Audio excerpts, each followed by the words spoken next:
Don't eat food that talks back to you. Open up the hole, said the warden. Two guards pulled some levers on the far walls of the prison.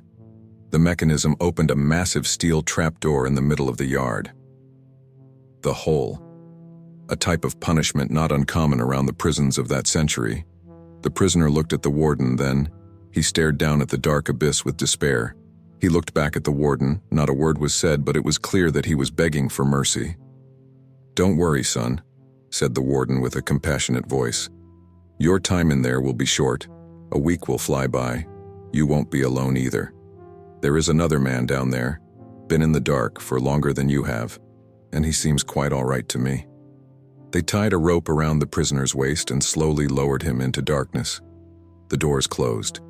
A weak ray of light managed to get in through a crack in the steel. It barely illuminated anything deep down in that claustrophobic space.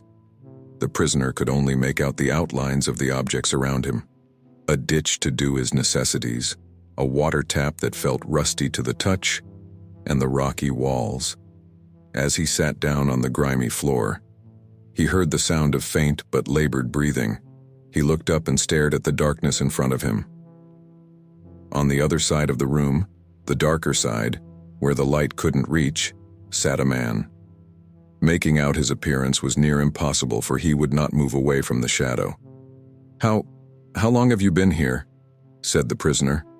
I was hungry. I'm sorry," replied the man. His voice was so raspy it barely sounded human. "What?" "It said it would get me out of here if I ate its flesh. I eventually gave in, but now, it's so loud.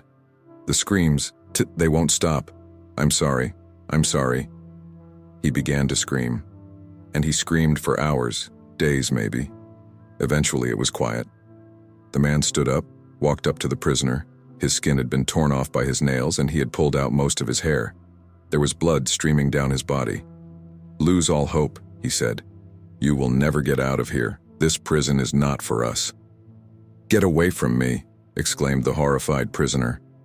"I did not understand before, but I do know. You will too. Once it's inside you, don't let the guards take you out of the hole." He smiled as two hands came out of his mouth, breaking his jaw and opening his insides in a gruesome manner.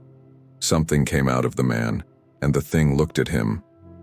"Glory, power, pleasure.